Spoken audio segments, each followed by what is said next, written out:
If I could only offer you one tip for guaranteed improvement in drawing for the rest of your life, it would be timed drills. They are the most fruitful thing on this side of Texas and the Big Apples over here. All of these are 4-minute timed drills of the upper body. Why do I think drills like this are God's gift to artistic capability? Because you're binging experience, which has absolutely no replacement. You're learning to observe, to really see with intentional pacing. Seeing is at the core of technical skill and then stylistic expression. It's a hidden skill that all artists are constantly engaged with, and it's the secret we have that the rest of the world doesn't. Timed drills teach you to use reference points, to draw accurately, and use simple lines and shapes to build the complex objects you're recreating. It also exposes where you need growth and insight, which is invaluable if you're willing to listen.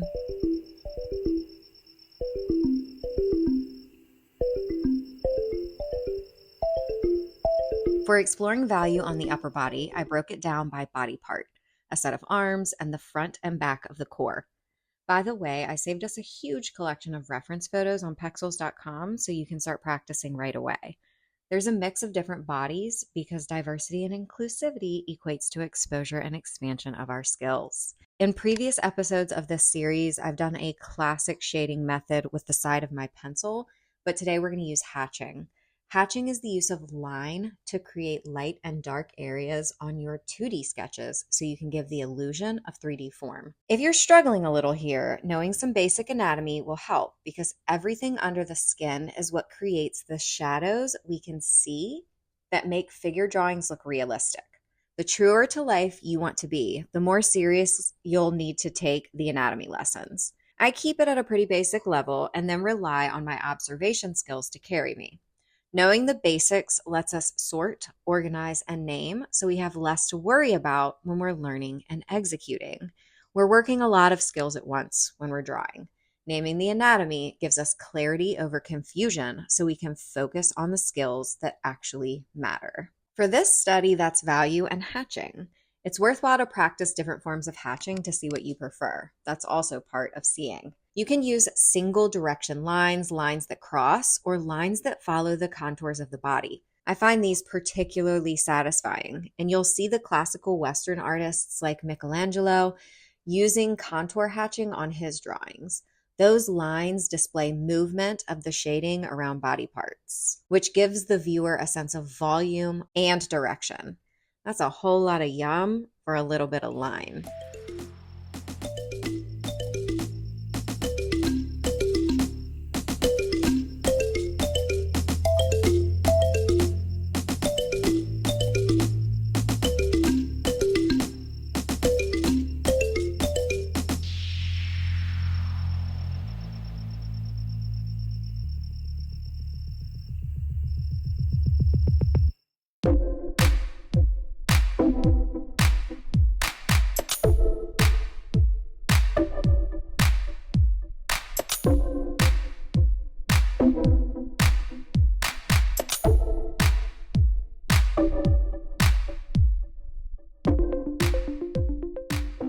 Finally, when we understand shape and shading, we can add color.